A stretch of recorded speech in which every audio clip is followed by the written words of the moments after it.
அன்பு நெஞ்சங்களுக்கு அன்பான வணக்கங்கள். சார் ஏஐசிசிசி சாரி இது டிஎன் ஆயுஷ்ல ஒரு கொஸ்டின் கேட்டிருக்காங்க.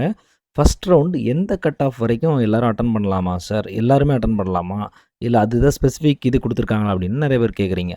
இப்போ இந்த கட் ஆஃப் அப்படின்ற இந்த விஷயம் அப்படின்றது எதுல உங்களுக்கு இந்த டவுட் வந்திருக்கும் அப்படின்னா, இப்போ நம்மளுடைய டிஎன் ஆயுஷ்ல வந்து பார்த்தீங்கன்னா, 7.5 ரிசர்வேஷனுக்கு இந்த கட் ஆஃப்லேருந்து இந்த கட் ஆஃப் மட்டும் வரைக்கும் வாங்க அப்படின்ற மாரி டைரக்ட் வந்து அவங்கள மட்டும் கூப்பிட்டுருந்தாங்க.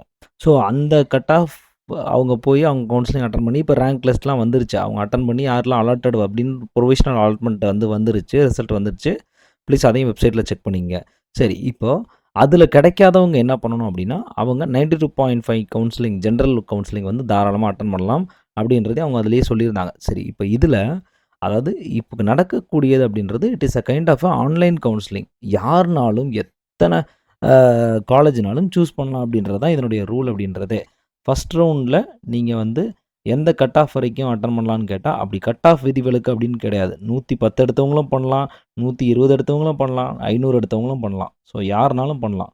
அப்புறம் உங்களுக்கு விருப்பப்பட்ட காலேஜை கண்டிப்பாக நீங்கள் சூஸ் பண்ணுறதுக்கு எந்தவித அ பாகுபாடுமே உங்களுக்கு கிடையாது. You are free to choose. எத்தனை காலேஜ் வேணாலும் சூஸ் பண்ணலாம். ஏன்னா ஃபர்ஸ்ட் ரவுண்டில் ஃப்ரீ எக்ஸிட் அப்படின்ற ஒரு விஷயம் இருக்குது. அதனால் எத்தனை காலேஜ் வேணாலும் உங்களுக்கு பிடிச்ச காலேஜ் அப்படின்றத கண்டிப்பாக போடுங்க.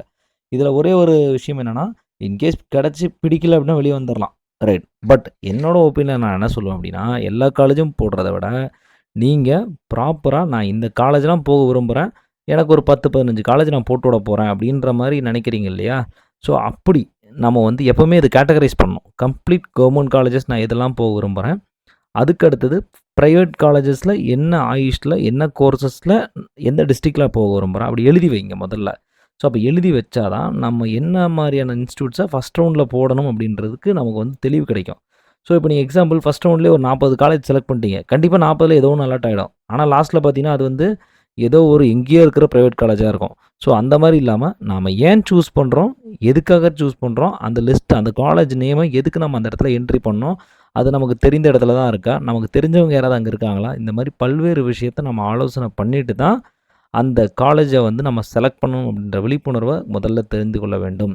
ஸோ அதனால் ஃபர்ஸ்ட் ரவுண்டுக்கு நாட் எனி கட் ஆஃப் வேரியேஷன்ஸ்லாம் எதுவும் கிடையாது. யாருனாலும் ஃப்ரீ டு அட்டெண்ட்.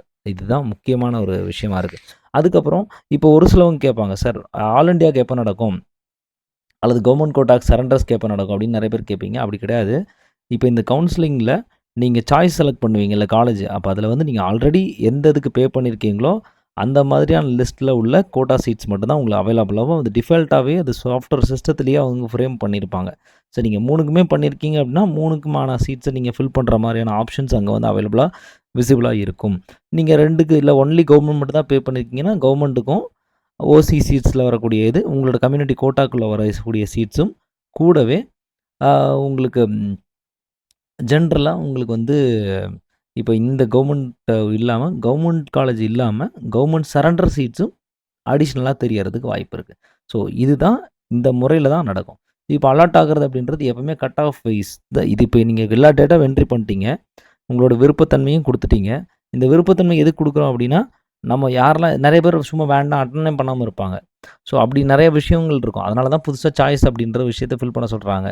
அப்புறம் உங்களோட சாய்ஸ் எல்லாமே உங்களோட ரேங்க்னுடைய அடிப்படையில் அடுக்கப்படும். அந்த இதெல்லாம் டிஃபால்ட்டாக சிஸ்டம்லேயே நடக்கும். அடுக்கிட்டு அங்கேருந்து ஆட்டோமேட்டிக்காகவே சிஸ்டம் வந்து உங்களுக்கு வந்து அலாட் பண்ணும். யாரெல்லாம் வந்து பிசி கேட்டகரியில் இத்தனை பர்சன்ட் 26%.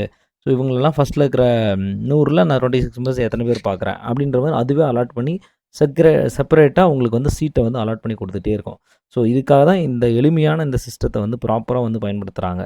ரொம்ப ரொம்ப அக்யூரஸியாக இருக்கும். எந்த விதமான மேனுவல் எரர்ஸ் அப்படின்றது இருக்கவே இருக்காது அப்படின்றதுக்காக தான் இதெல்லாம் ஃபாலோ பண்ணுறாங்க. ஓகே, ஹோப் அந்த கவுன்சிலிங் பற்றின ஒரு ஐடியான்றது உங்களுக்கு கிடச்சிருக்கும்.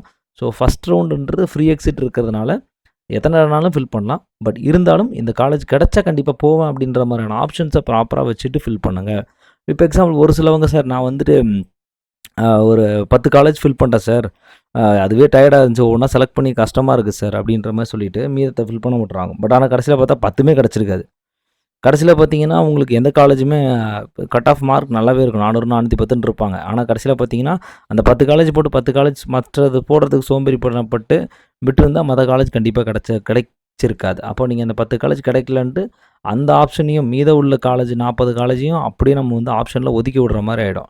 ஸோ அதுக்கு அடுத்த ரவுண்ட் ஃப்ரெஷ் சாய்ஸ் பண்ணி நீங்கள் எவ்வளோ தான் கட் ஆஃபாக இருந்தாலும் அந்த டைமில் உங்களுக்கு அந்த சீட் இருந்தால் மட்டும்தான் அலாட் ஆகிற மாதிரி இருக்கும். ஸோ அதனால் தயவுசெய்து நம்ம போடுறப்போ நம்ம ஒரு பேப்பர் ஒர்க் அப்படின்றது கண்டிப்பாக பண்ணணும்.